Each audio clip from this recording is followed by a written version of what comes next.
Okay, today I'm going to be answering the important questions and also telling you how you can win an amazing prize for my 12k sub giveaway. Now, I've been talking about this for a long time. Let's get it out of the way first. I'm going to be giving away a set of Sunbear 59 PAFs, SB PAFs, incredible pickups made by Stuart at Sunbear. He's very kindly agreed to give away a set with whatever aging you like and the colour of cover. To win, you need to subscribe and I need you to comment on this video. And today is Friday, 1 week today, I will be announcing the winner 100%, whether there's 5 comments or however many. Good luck. So subscribe publicly and comment. Right, okay, I'm going to be answering the important questions today. And I'm going to give you some hints as to how I've afforded to do this, because this is one of the biggest questions I get frequently.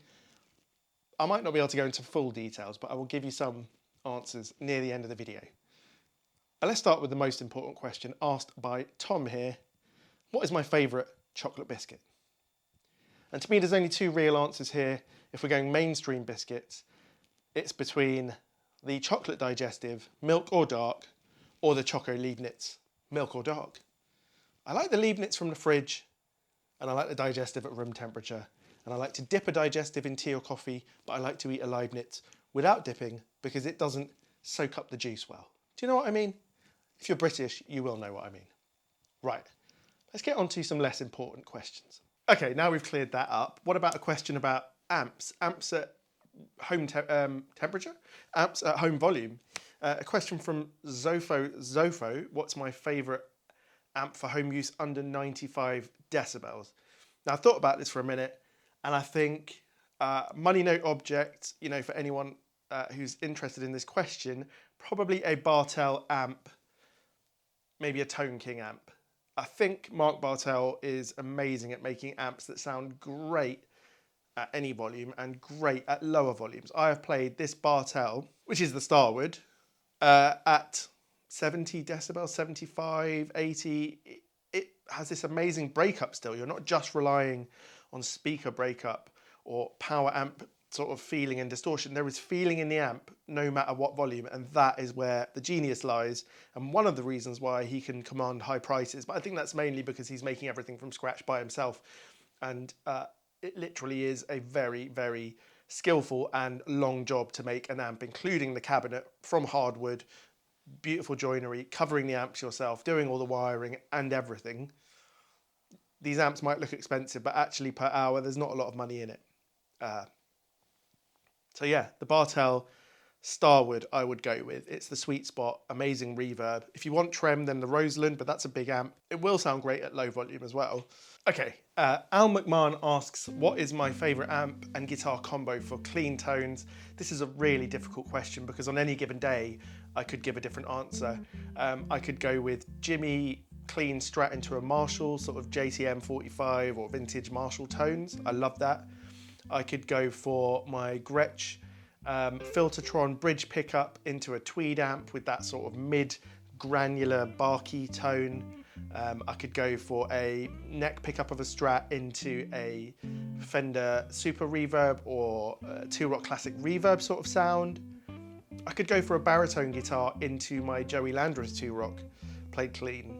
They're all amazing. And then what is the definition of clean? Now, if we're going for absolute cleans, my ultimate choice would be probably a Strat into a clean Fender. So we're talking Super Reverb, but ultimately probably my 2-Rock Classic Reverb, which is, you know, like one of the best Fender clean tone type amps around.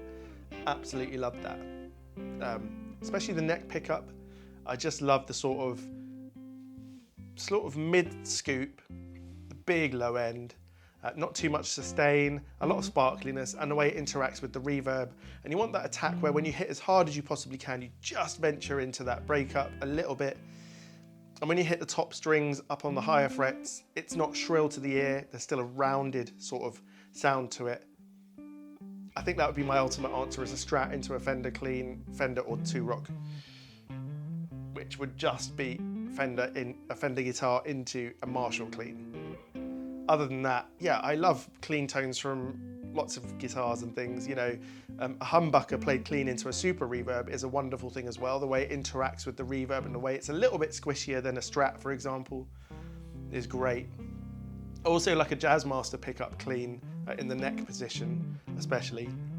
I'm actually just going to put a little clip here. I've just made this Baritone Stratocaster for someone who watches the channel. If you don't know, I've started making guitars recently, and this is one of my first 2 commissions. The other one is a Baritone Telecaster, which I'm midway through making. This one, I've done the body, made the body, sprayed and finished the body in the middle of relicking it. The neck is made, and actually he came over today to try it before I spray the neck, just to make sure he likes the shape. It's ready to spray. So this is what it sounds like. And what's interesting here is this isn't the eventual pick guard. I'm making a custom one. So this is just a normal Strat pick guard that doesn't quite fit, and the pickups are not the right pickups in there, and the heights are a bit funny. So it's not the ultimate answer to it, but this is a Baritone Strat clean into a classic reverb. And this would be one of my favorite tones as well.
Okay, Raj D1278 asks, what's the best learning material I've found? Books, videos, online courses, whatever. Everything can be great learning material. And through different phases of my learning, I've gone through it all. When I was young, when I was 10, I had some guitar lessons. And then I bought, in my teens, these cassette tapes. I think it might have been related to jam tracks somehow. Anyway, you'd buy these cassette tapes, and the guy would literally talk you through the tab note by note. You know, now play the 7th fret of the 3rd string with your first finger, blah, blah, blah. And I learned so many songs that way, from Samba Party by Santana to All Along the Watchtower by Jimi Hendrix, Hey Joe, Little Wing. I used to play in a band, and we would play covers.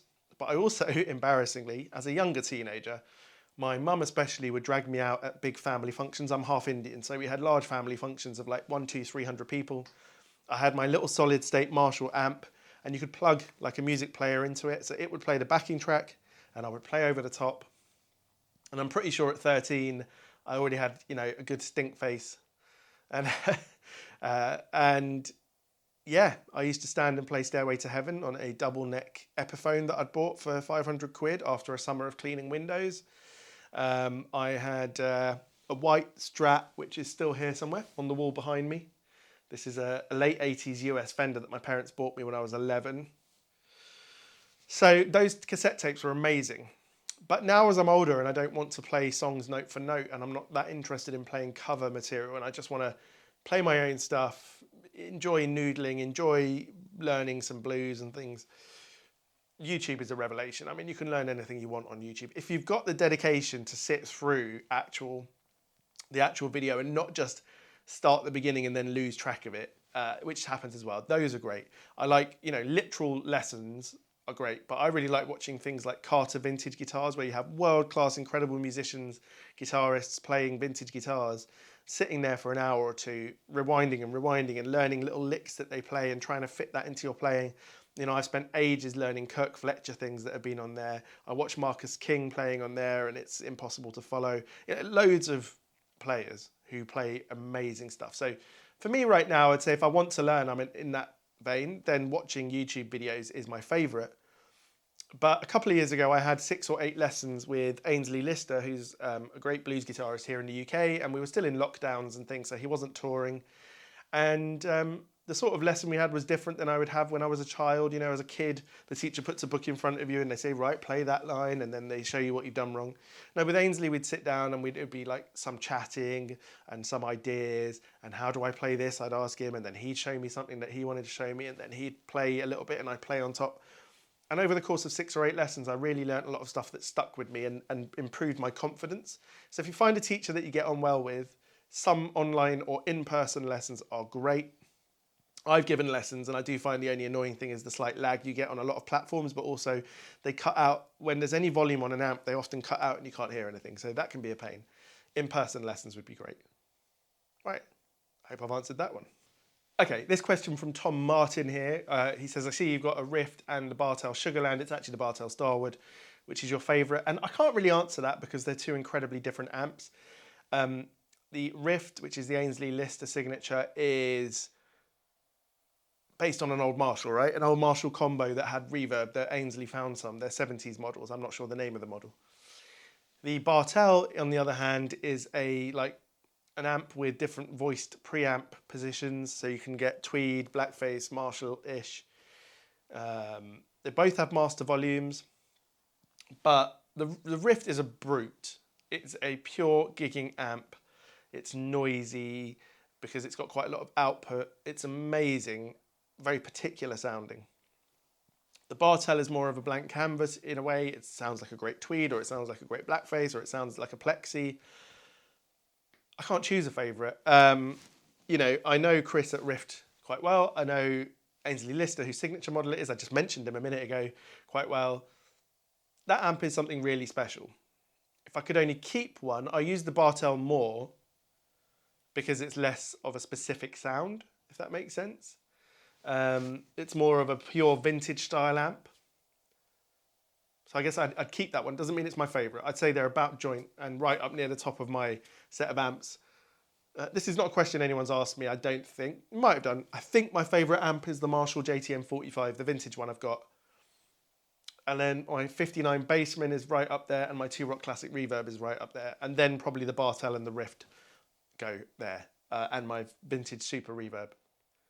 But yeah, hope that answers that one. Okay, Monkey Brains, a great name, has asked a great question. When I pick new gear, is it objectively better, or is it just because I fancy a change? As he says, I go through a lot of great gear, and what sort of decision process am I going through? So I think that's quite an easy one to answer. At the beginning, I would say I was going objectively better. I literally had my old Strat, but it was not in great shape. And then I bought a 150 quid guitar from Anderton's, and it steadily went up from there. I bought a Paul Reed Smith and a custom shop Telecaster. They were objectively better than the 150 quid one. They were nicer to play, better fretwork, nicer sounding, more interesting sounding, all of those things, better to look at. Now, I can't say objectively better. When I buy a Gretsch Masterbuilt, is it objectively better than the Collings i35 LC Vintage that I sold to afford it? No, they're both fantastic guitars, and I wanted a change. But not... Okay, look, I play my guitars a lot. I think there's 3 or 4 different types of guitar players, okay? And all of them are valid, and all of them belong, right? I'm very much in that open-minded category. If you buy guitars to look at and just hear the sound of occasionally and can't play that well, or you're quite beginner, great. collect away. If you're an absolute touring pro who's had the same guitar for 30 years and the same 2 amps, and you're touring 100 nights a year in a big band, great. You can have your local players who have, a little collection of guitars and they enjoy playing in covers bands or in little bars and pubs and things. You have, session guitarists, and then you have like the more serious at-home guys who may have played in a band or would do if that was a different lifestyle that they were leading. I think I fall into that category essentially. Is I play all my guitars a lot. I'm not protective over them or fussy about quality control issues. I'm not collecting guitars. I like things with a lot of character.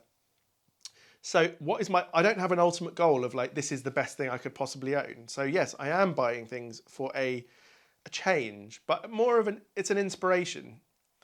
And I think we all, whether we can articulate it or not, have an image of ourselves that we're trying to align with, and I like certain things. I like the old Delta Blues stuff, which I like to use, like the Gretsch or my double cut Les Paul Junior, which has a great vintage P90 in it, or my my new gold top made by Giordano guitars, And then I would have my Castadosa Baritone, which is for more modern sounding stuff, and it has that big baritone voice that you can use for slide and things. Or I've got my Jimi Hendrix type things with my Strats and whatever. So a lot of the time I'm buying out of interest, but my big sort of journey of chopping and changing, that was the years 2020, 21, 22, and probably a little bit of 23.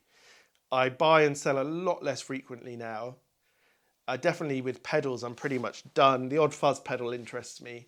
So now when I'm buying, it's not because it's objectively better. I'm buying because I want to explore a new idea, or I've owned something for a while. It was great to experience it, but okay, ultimately I don't need to own that thing again.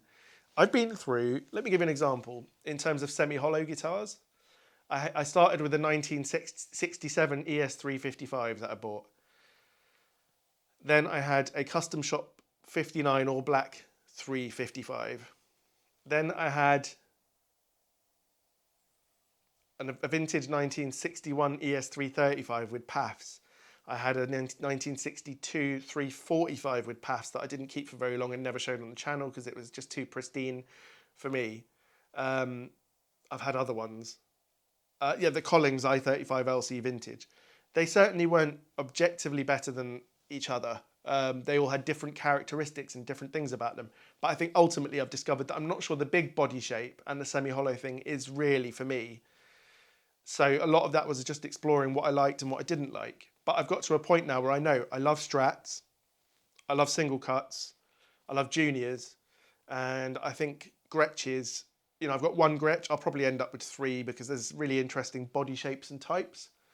So yeah, it's a mixture of I want the other sound, I want the other look, I want the interest factor.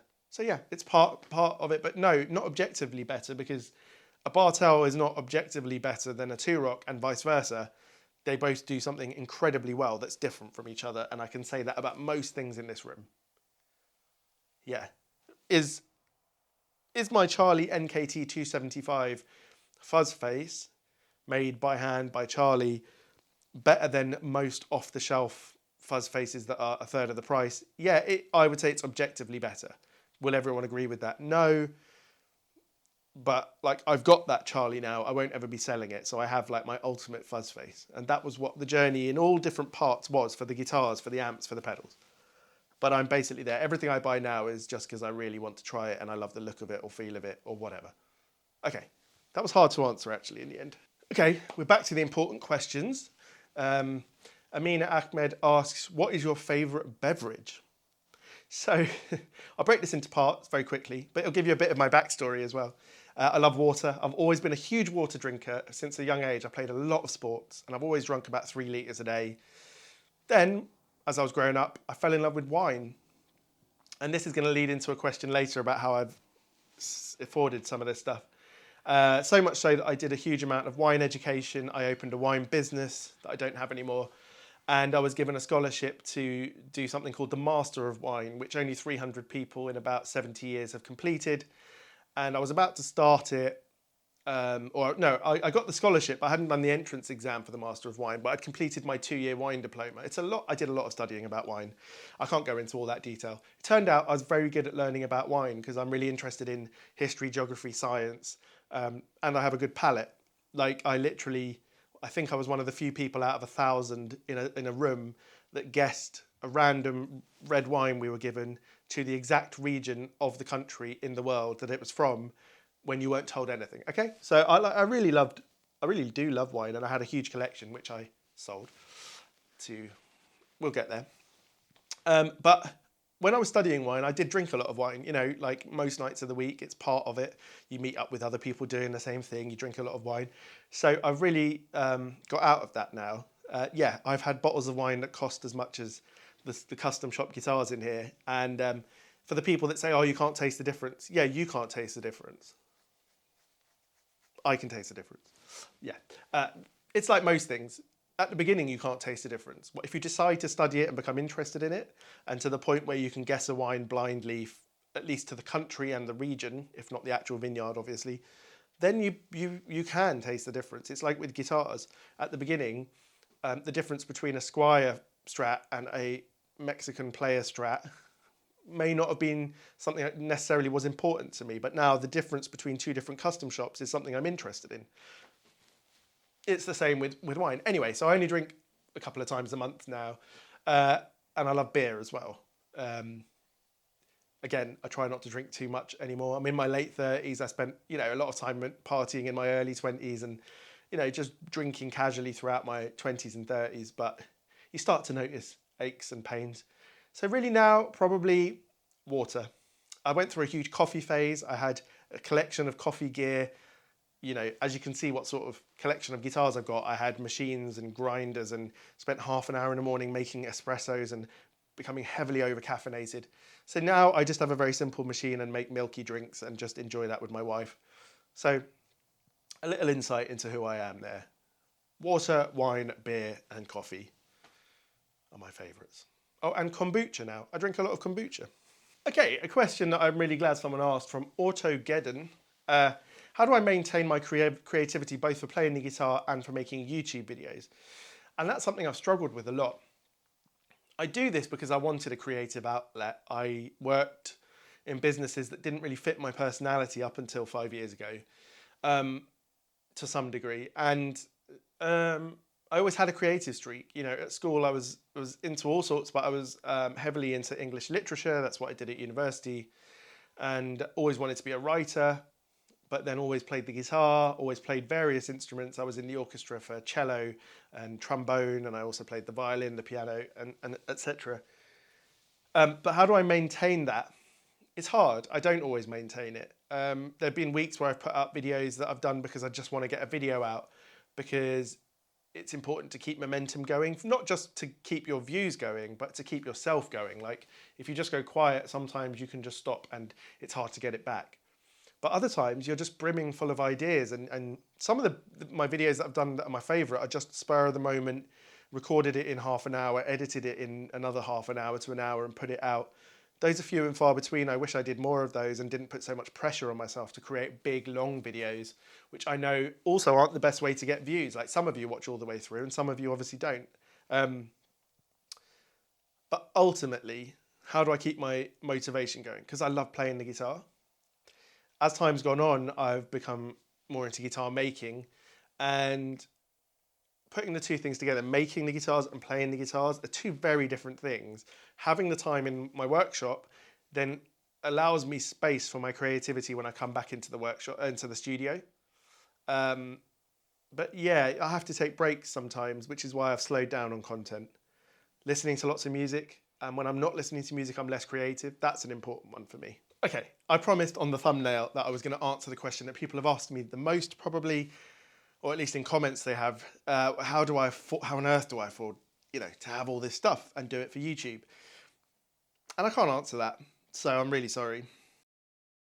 No, I'm only kidding. I wouldn't do that to you. Okay, I'm going to keep this as quick as possible. The first thing I want to acknowledge or say is that, I live in London, in England, where property prices and earning values are different than they are in other places in the world. And so I can imagine that what might seem like an expensive thing here seems like an unbelievably and impossibly expensive thing if you live in other certain parts of the world. That is totally understandable. The second thing is I want to acknowledge that I've been incredibly lucky. I was brought up into a family where my family immigrated to the UK back in the 60s, came from very poor backgrounds, mainly in India. My grandfather started his life in a little village where they had one cow and 8 mud hut houses. I've been there, and they literally grew up around. In the kitchen was a little fire on the floor, right? He walked 10 kilometres to school each way without any shoes, all that sort of thing. And him and his brothers managed to move countries, be around the world, and build up quite large businesses. So I was given a very early opportunity in my early 20s, which just by luck came out well. It was just before the bad recession of '08. My grandfather had, by that point, a 40-year-old property business, and he said he's going to give me one opportunity if I want to come on board. So I worked for about a year, and then he gave me an opportunity to buy a property and see how it went. It was at the times when property prices were going crazy all over the place in the UK, in London especially, and I managed to find, just by luck, really, because I searched day in and day out for about 3 or 4 months, and then I found a property in the centre of London in an area called Marylebone, and I thought it was really undervalued.